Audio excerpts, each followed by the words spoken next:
प्यारे विद्यार्थियों, वृत्त का कुछ कंसेप्ट मैंने आपको बता दिया है। उसका आगे के टॉपिक आज हम लोग जानेंगे। आज वृत्त का दूसरा वीडियो रिकॉर्ड हो रहा है, फिर कल नंबर सिस्टम का वीडियो रिकॉर्ड होगा। तो जितना भी वृत्त में मैंने कंसेप्ट बताया है उन सभी कंसेप्ट को समझिए, क्योंकि कंसेप्ट एक बार आप समझ गए तो क्वेश्चन इजी हो जाएंगे। जब मैं वृत्त सर्किल पढ़ा लूंगा उसके बाद मैं ऑप्शन से भी सिखाऊंगा कैसे प्रश्नों को ऑप्शन से हल करते हैं। लेकिन कंसेप्ट बहुत ज़्यादा मायने रखता है, क्योंकि ऑप्शन से कभी कभी प्रश्न फेल मार जाता है। तो उस बात को भी सीखेंगे कि कुछ प्रश्न अगर उस पर फॉलो करते हैं तो उसको फॉलो कराया जाएगा। पहले आप अर्धवृत्त का क्षेत्रफल के बारे में जानिए। देखिए, अर्धवृत्त का क्षेत्रफल मतलब एरिया ऑफ सेमी सर्किल, अंग्रेजी बोलते हैं अर्धवृत्त को सेमी सर्किल। हमने पूरा वृत्त का क्षेत्रफल बताया था, यह है पूरा वृत्त। इस पूरे वृत्त का क्षेत्रफल आप जानते हैं क्या होता है, पाई आर स्क्वायर। ये होता है पाई आर स्क्वायर। लेकिन यहाँ पर हमें अर्धवृत्त का क्षेत्रफल बताना है, आधा वृत्त का। जब हमें अर्धवृत्त का क्षेत्रफल बताना है तो ये हो जाएगा पाई आर स्क्वायर। पूरा वृत्त का क्षेत्रफल होता है पाई आर स्क्वायर, और वृत्त जो है दो भाग में बट गया, अर्धवृत्त हो गया तो पाई आर स्क्वायर बाई 2 हो जाएगा। अगर हमें अर्धवृत्त का क्षेत्रफल बताना होगा तो ये हमारा हो जाएगा formula pi r square by 2। ये हो जाएगा हमारा अर्धवृत्त। यहाँ से अगर हम मिटा देंगे तो हमारा क्या बन के आएगा, अर्धवृत्त बन के आएगा। तो अर्धवृत्त का आप लोग फार्मूला जान चुके हैं, इसका प्रयोग हम लोग करेंगे। जैसे मान लीजिए पूछते चौथाई हिस्से का क्षेत्रफल, चौथाई हिस्से का क्षेत्रफल ये कैसे निकालेंगे। जैसे मान लीजिए हमारा ये एक वृत्त है, इसमें 4 हिस्सा है, 1 2 3 4। ये चौथे हिस्से का अगर क्षेत्रफल बताना है तो कैसे निकालेंगे भाई। तो आप जानते हैं कि पूरे वृत्त का क्षेत्रफल जो होता है, पूरे वृत्त का जो क्षेत्रफल होता है वो होता है पाई आर स्क्वायर। हमें क्या बताना है, चौथाई हिस्से का। चौथा हिस्सा यही तो है, ये कर देंगे पाई स्क्वायर बाई 4। बहुत इजी है, नोट कर लेंगे इस बात को।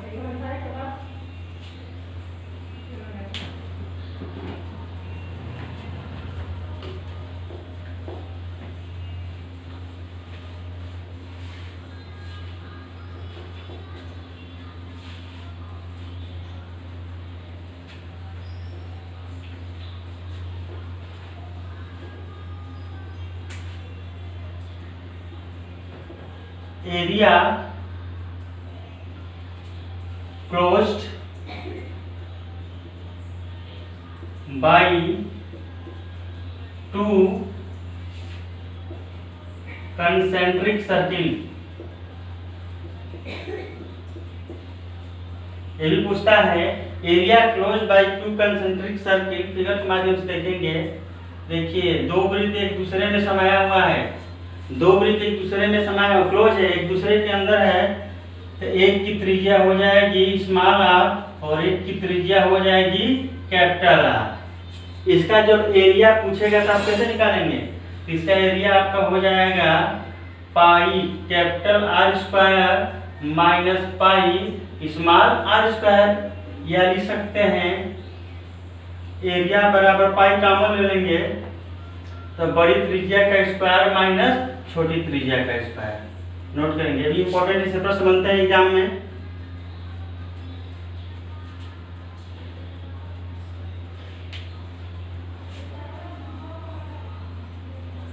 चलिए प्रश्न के माध्यम से समझेंगे, बहुत तेजी है। जितने भी कॉन्सेप्ट बताए हैं उसको बार बार आप दोहराइए, प्रश्न एक भी नहीं फंसेगा।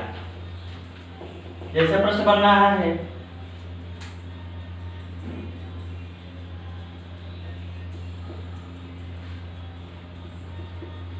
एक घड़ी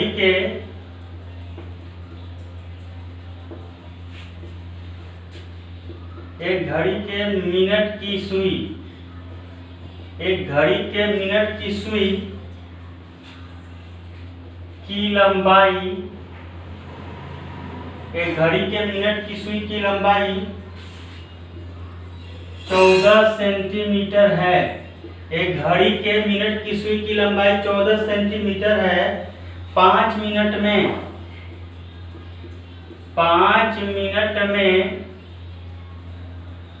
उस सुई के चलने द्वारा सुई के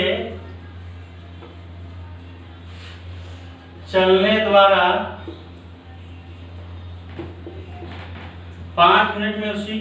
द्वारा घेरे गए हिस्से का क्षेत्रफल ज्ञात कीजिए। घेरे गए हिस्से का क्षेत्रफल बताएं। बहुत इजी है। आपको लग रहा हो कि ये घड़ी का प्रश्न है, घड़ी का प्रश्न नहीं है, ये तो सर्किल का प्रश्न बन गया है। एक घड़ी के मिनट की सुई, जैसे मान लीजिए 14 सेंटीमीटर, यह हमारा एक सर्किल है, यह हमारा सेंटर है। घड़ी के मिनट की सुई, यह मिनट की सुई है जिसकी जो लंबाई है वो 14 सेंटीमीटर है। यह घड़ी है और घड़ी के इस मिनट की सुई की लंबाई 14 सेंटीमीटर है। यह 5 मिनट में जितना दूरी तय किया, जैसे मान यहाँ से यहाँ पे आ गया, यहाँ से दूरी तय करते करते यहाँ पे आ गया, ये मिनट की सुई यहाँ पे आ गया, तो उसने घेरे गए हिस्से का क्षेत्रफल, ये जो घेरा गया हिस्सा है इसका क्षेत्रफल कितना है? घड़ी की सुई की लंबाई 14 सेंटीमीटर था, उसने 5 मिनट में हमने मान लो इतनी दूरी कवर कर लिया। जब इतनी दूरी कवर कर लिया तो ये पूरा एरिया बन गया ना। इस पूरे एरिया का क्षेत्रफल बताना है, तो इस पूरे एरिया का क्षेत्रफल बताना है तो आप जान गए, आपको फिगर देख के समझ में आ गया होगा कि क्या बताना है। त्रिज्य खंड का क्षेत्रफल बताना है। ये देखिए पूरे हिस्से में से छोटे हिस्से का लघु त्रिज्य खंड का क्षेत्रफल, दीर्घ त्रिज्य खंड का क्षेत्रफल नहीं बताना है, लघु त्रिज्य खंड का क्षेत्रफल। तो आप जानते हैं कि लघु त्रिज्य खंड का क्षेत्रफल का फार्मूला क्या होता है। चलिए इसका मतलब area minus sector, area of minor sector मतलब लघु त्रिज्य खंड का क्षेत्रफल, लघु त्रिज्य खंड का क्षेत्रफल का फॉर्मूला क्या है बताया गया आप लोगों को, पाई आर स्क्वायर थीटा बटा 360 डिग्री। ये बताया गया है। छोटे भाग का क्षेत्रफल बताया गया है। एरिया ऑफ माइनर सेक्टर का फॉर्मूला बताया गया है। ये त्रिज्यखंड का क्षेत्रफल के लिए formula pi r square theta बटा 360 डिग्री। पहले वीडियो में आप देखेंगे, जो नहीं देखा हमारा पहला वीडियो देखेंगे, इसमें बताया गया है, विधि समझाया गया है। तो चलिए अब हमें थीटा चाहिए। अब हम जानते हैं कि हमारी घड़ी की सुई 1 मिनट में कितने डिग्री का कोण बनाती है, तो 6 डिग्री का सभी लोग जानते हैं। घड़ी की मिनट की सुई 1 मिनट में 6 डिग्री का कोण बनाती है, तो 5 मिनट में कितने डिग्री का कोण बनाएगी, 5 गुणे 6 मतलब कि 30 डिग्री का। यानी हमारा ये कोण क्लियर हो गया है। तो चलिए इसमें रखते हैं, रिलेटिव हो जाएगा। पाई का मान हो गया 22/7। त्रिज्या मालूम है, देखिए यही ना त्रिज्या होती है, सेंटर से जो प्रदीप पर खींची गई रेखा, ये है 14 गुणे 14। थीटा हमारा हो गया है 30 डिग्री बटा 360 डिग्री। चलिए 1 0 से कट गया, ये 3 से 12 बार में कट गया। चलिए घटाएंगे इसको हम लोग, 2 से 2 छक्के 12, 2 7 14, फिर ये 2 3 6, 2 7 14, देखिए 7 से 7 कट गया, 22 गुणे 7 बटा 3, यानी इसको हम अगर गुणा कर देंगे तो 154 बटा 3 सेंटीमीटर स्क्वायर हमारा रिजल्ट निकल कर आ गया। एरिया ऑफ माइनर सेक्टर का हमें रिजल्ट मिल गया। बहुत इजी था, बहुत इजी कॉन्सेप्ट था। एक घड़ी के मिनट की सुई की लंबाई 14 सेंटीमीटर है। देखिए घड़ी जो है वृत्ताकार होती है, गोला होता है। कह रहा है कि इसकी जो लंबाई है 14 सेंटीमीटर है। अब वो कह रहा है कि 5 मिनट में सुई के चलने द्वारा, 5 मिनट में सुई, जैसे मान लीजिए यहाँ से 5 मिनट में सुई यहाँ पे चली आई, तो उसने कितना जो है हिस्सा कवर किया, कितना हिस्सा घेरा, उसी का तो क्षेत्रफल बताना था। तो आपको फिगर से लग गया कि ये एरिया ऑफ माइनर सेक्टर है, लघु त्रिज्यखंड का क्षेत्रफल है। तो लघु त्रिज्यखंड का क्षेत्रफल का फॉर्मूला हो जाता है पाई आर स्क्वायर थीटा बटा 360 डिग्री।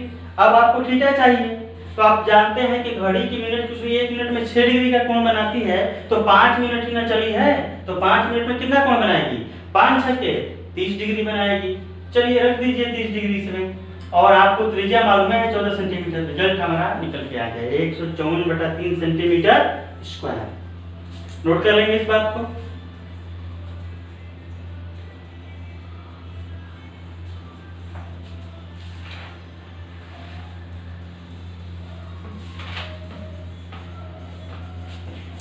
चलिए एक और आप प्रश्न देखेंगे।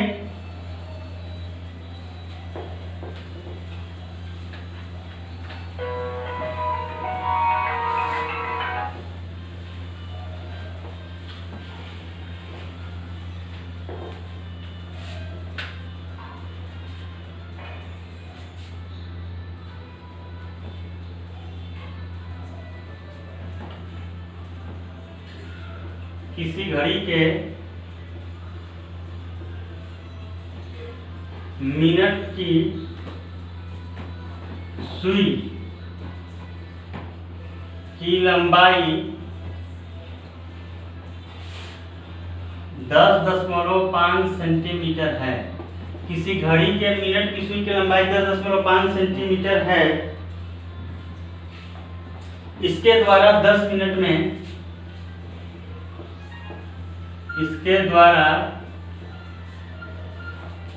मिनट में घिरे भाग का क्षेत्रफल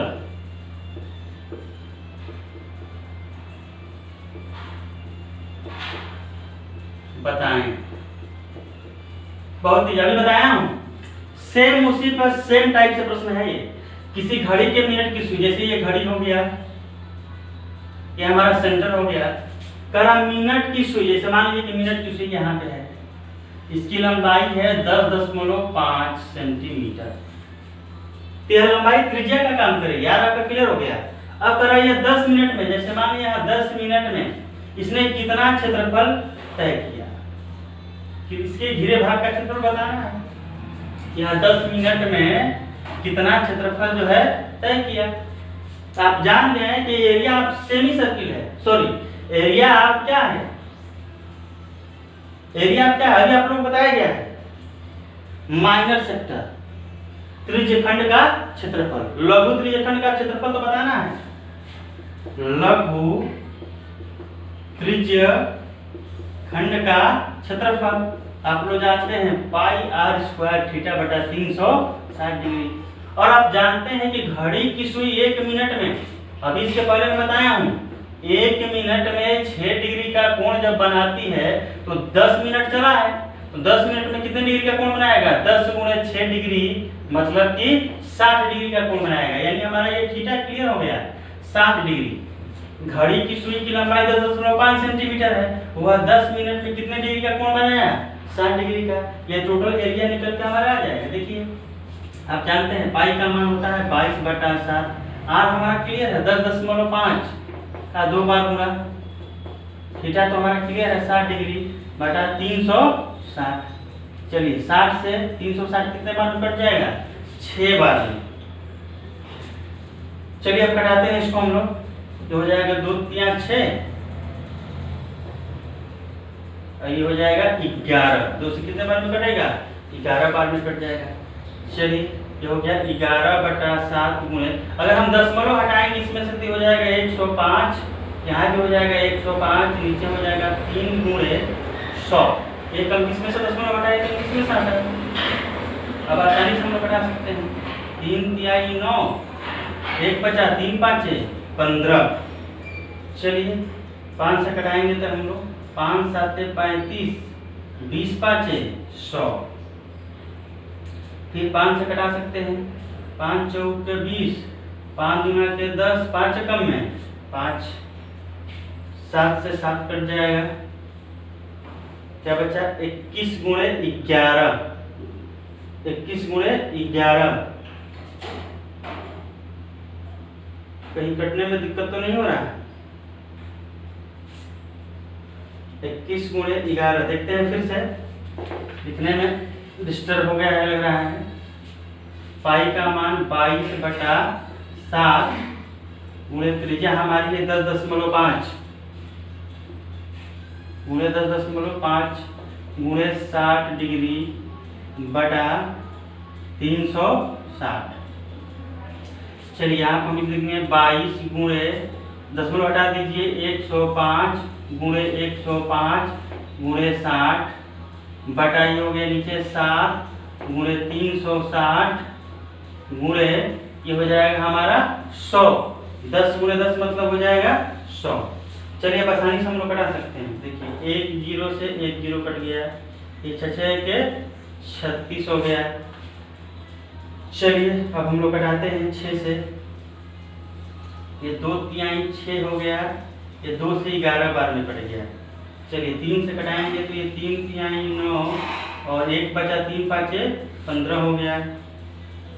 अब हमारा बच जाएगा 7 पाँचे 35, ये कट गया। 5 से ये कितने बार में कट जाएगा? 20 बार में कट जाएगा। 20 पाँचे 100, ये कितना आया? ऊपर कितना बच गया? 11, ऊपर बच गया 11, नीचे बच गया 20। 11/20। अब कोई अंक छूट नहीं रहा है, कोई अंक छूट नहीं रहा है ना। यहाँ पर देखते हैं 105 छूट रहा है। 11 गुणे 105। चलिए अब तो कोई अंक छूट नहीं रहा है, नहीं, ठीक है। चलिए कटाते हैं। 5 से कटाएंगे तो ये 4 बार में, ये 5 गुना के 10, 5 से कम में 5, अब कटेगा नहीं है। 11 गुणे 21 बटा 4, 11 गुणे 21 बटा 4 सेंटीमीटर स्क्वायर। नोट कर लेंगे। तो यही प्रोसेस हल करने का तरीका आप जान चुके हैं, कुछ नहीं है इसमें।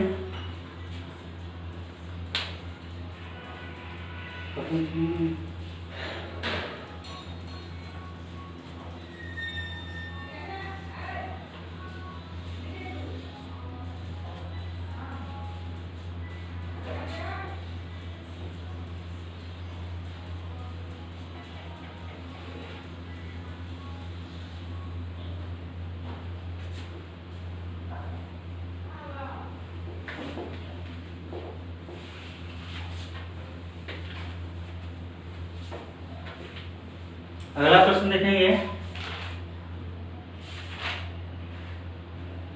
21 सेंटीमीटर त्रिज्या वाले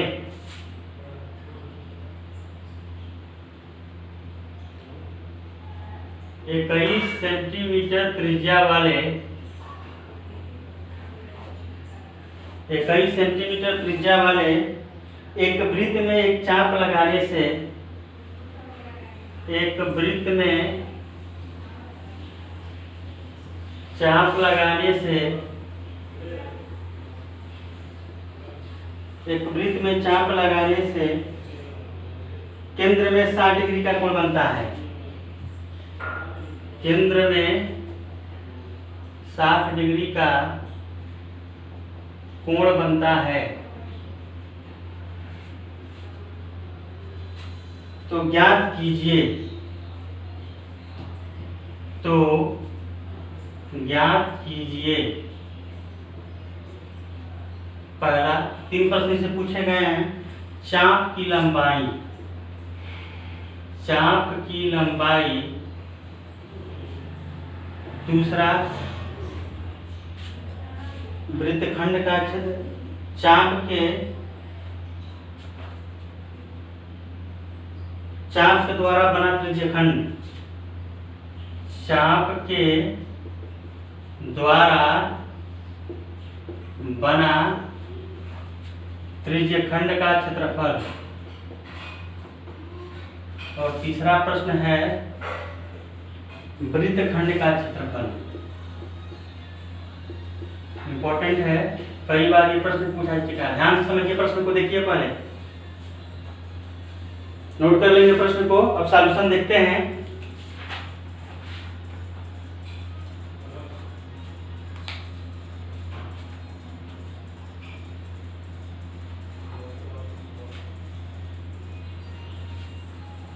चलिए पहले प्रश्न को हम समझेंगे। चाप की लंबाई, जैसे मान लीजिए यह वृत्त है, केंद्र से दो चाप खींचा गया है।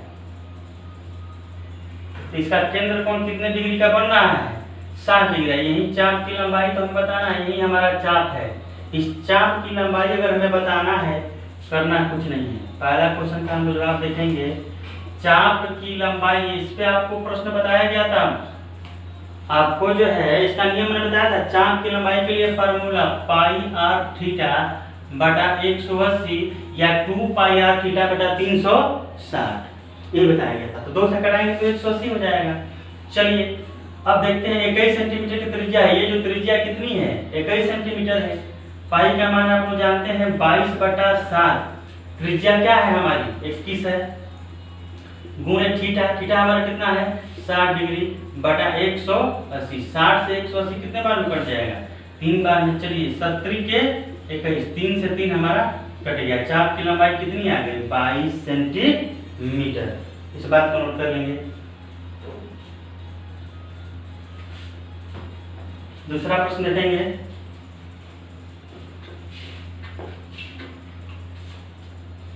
त्रिज्य खंड का क्षेत्रफल, एरिया ऑफ माइनर सेक्टर।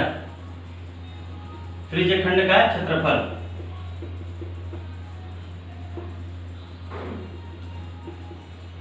होता है पाई आर स्क्वायर थीटा बटा 360 degree. Pi r square theta बटा 360 डिग्री बताया गया था आपको। पाई का मान 22/7 गुणे आर। आर का आपको मालूम है 21 गुणे 21। थीटा मालूम है 60 डिग्री बटा 360। 60 से 360 कितने बार में कटेगा? 6 बार में। देखिए यहाँ पे 70 के 21, 3 दूना के 6, 2 से 22 कितने बार में कटेगा? 11 बार में। 11 गुणे 21 करना क्या है भाई? बहुत इजी है, 231 सेंटीमीटर स्क्वायर।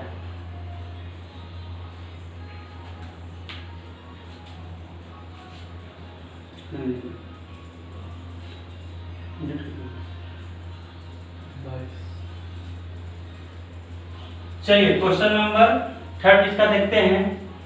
वृत्तखंड का क्षेत्रफल। वृत्तखंड का क्षेत्रफल बताना है हमें। तीसरा, वृत्तखंड का क्षेत्रफल। आप इसका फॉर्मूला हमने बताया था। जैसे वृत्तखंड मतलब क्या?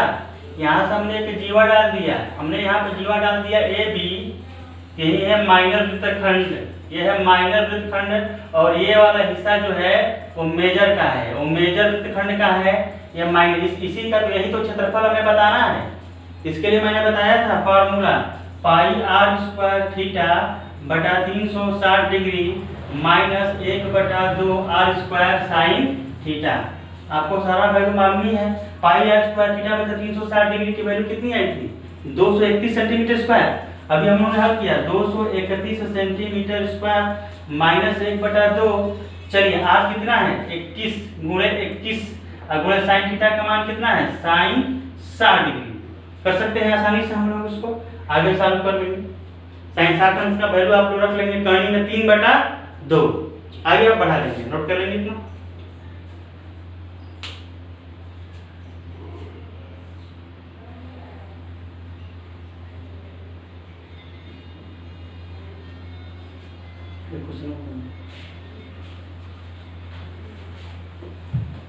चलिए अगला सवाल बहुत इंपॉर्टेंट है, वेरी वेरी इंपॉर्टेंट। कुछ नहीं है, बस आपको समझना है, समझ के बहुत इजी है।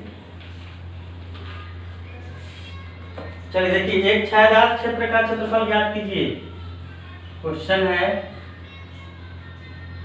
एक छायादार क्षेत्र का क्षेत्रफल ज्ञात कीजिए। एक छायादार क्षेत्र का क्षेत्रफल ज्ञात कीजिए यदि ABCD एक वर्ग है। यदि ABCD एक वर्ग है जिसकी भुजा 14 सेंटीमीटर है, जिसकी भुजा 14 सेंटीमीटर है, एवं एपीडी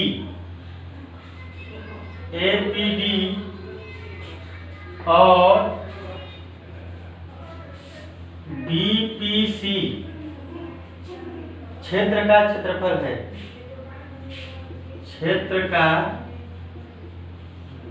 क्षेत्रफल है।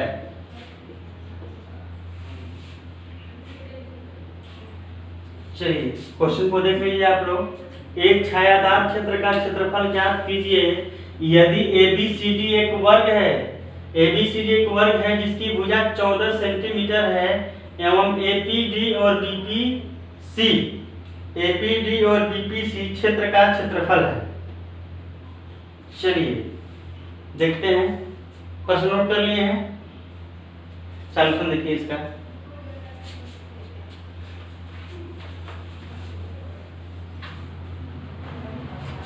कह रहा है कि ABCD एक वर्ग है।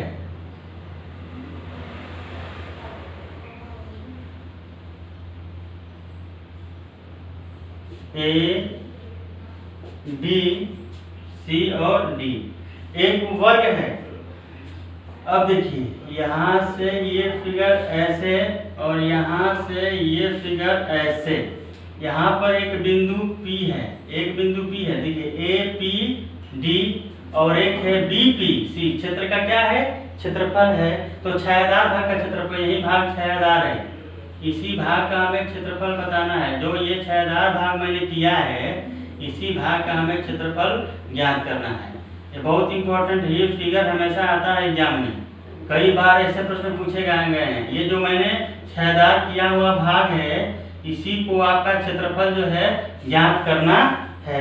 बहुत एरिया, बहुत माने कि जो ये शेडेड एरिया है मतलब छायादार एरिया है, छायादार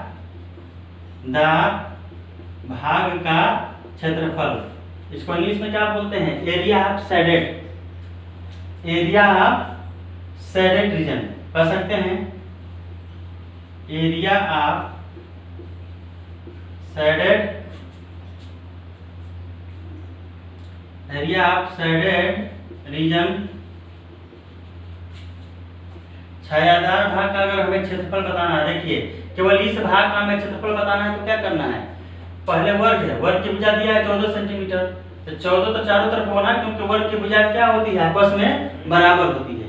वर्ग की सभी भुजा आपस में बराबर होती है। देखिए वर्ग की भुजा में से ये देख रहे हैं, ये अर्धवृत्त बन रहा है, ये देख रहे हैं ना, ये हिस्सा जो है यहाँ तक अर्धवृत्त बन रहा है, एक इधर से अर्धवृत्त बनना है।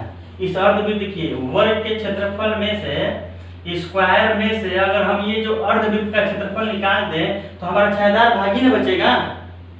देख लीजिए ये पूरा एरिया क्या है? वर्ग है। तो चलिए वर्ग मतलब क्या है? स्क्वायर है, मतलब वर्ग का क्षेत्रफल, वर्ग का क्षेत्रफल कुछ नहीं है। वर्ग का क्षेत्रफल में से हमें क्या माइनस कर देना है? क्या माइनस करना है भाई? बहुत इजी चीज है। वर्ग के क्षेत्रफल में से हमें क्या माइनस करना है? यानी कि सेमी सर्किल में अर्धवृत्त का क्षेत्रफल, ये अर्धवृत्त है, देखिए अर्धवृत्त। अगर इसको हम पूरा मिलाते हैं ऐसे ऐसे तो पूरा वृत्त बनेगा कि नहीं बनेगा? तो हमें आधा वृत्त का क्षेत्रफल माइनस कर देना है, और जब ये माइनस कर देना है तो बस इजी हो जाएगा। यानी इसका मतलब कि area of two semi circle, दो गुणे अर्धवृत्त का क्षेत्रफल, एक इधर का अर्धवृत्त एक इधर का, दो है अर्धवृत्त है, इन दोनों को निकाल देंगे तो यही छायादार हिस्सा बच जाएगा। टोटल ये वर्ग के क्षेत्रफल में से ये अर्धवृत्त का क्षेत्रफल इधर वाला अगर हम निकाल देंगे तो छायादार ही ना बचेगा। निकाल दीजिए वर्ग का क्षेत्रफल माइनस 2 गुणे अर्धवृत्त का क्षेत्रफल, अर्धवृत्त का क्षेत्रफल मैंने 2 क्यों किया? क्योंकि एक इधर है और एक इधर है, यही दोनों हिस्सा हम निकाल देंगे तो ये छायादार वाला बचेगा। बहुत आसान है। वर्ग का क्षेत्रफल आप जानते हैं भुजा का स्क्वायर होता है, तो भुजा तो हमें मालूम है 14 चारों तरफ से है, इसकी भुजा ये हो जाएगा 14 का स्क्वायर माइनस 2 गुणे अर्धवृत्त का क्षेत्रफल आपको मालूम है, अभी बताया हूं मैंने, पाई आर स्क्वायर बाई 2। अभी मैंने बताया है पाई आर स्क्वायर बाई 2, तो हो गया पाई आर स्क्वायर बाई 2। 2 से 2 क्या हो गया? कैंसिल हो गया, कोई टेंशन नहीं है। अब आप जानते हैं 14 का वर्ग 196 माइनस पाई का मान 22/7 गुणे आर आपको मालूम है। आर कैसे हो जाएगा यहाँ पे ये बताइए? आर कैसे निकालेंगे आप? ये देखिए, थोड़ा सा यहाँ दिमाग देना है, चाहे इधर से ही देख लीजिए। अगर हम पूरा ये सर्किल बनाते हैं तो ये बताइए हमारा व्यास हो जाएगा कि नहीं हो जाएगा? 14 सेंटीमीटर व्यास हो जाएगा। तो त्रिज्या इसकी क्या हो जाएगी? आधी हो जाएगी। त्रिज्या कितनी हो जाएगी? आधी हो जाएगी, यानी कि 7 और 7, क्योंकि 20 व्यास की आधी त्रिज्या होती है। चलिए यहाँ से हमारा त्रिज्या निकल के आ गया 7 गुणे 7, ये कट गया। 196 माइनस 7 गुना 14, 7 गुना 154, घटा देंगे। 6 में से 4 गया 2, 9 में से 5 गया 4, यानी हमारा कितना निकला? 42 सेंटीमीटर स्क्वायर। छायादार भाग का हिस्सा निकल गया। बहुत इजी था, एकदम ऐसे ही प्रश्नों को आपको चेकअप करना है। ठीक है, और आगे फिर प्रश्न लेकर मिलेंगे। आप लोग जो है सब्सक्राइब करते रहिए, कमेंट करते रहिए। जो प्रश्न नहीं आया कमेंट में लिखिए, जो प्रश्न समझने में दिक्कत आ रही है उसे कमेंट में लिखिए, फिर मैं उसको देखूंगा। धन्यवाद।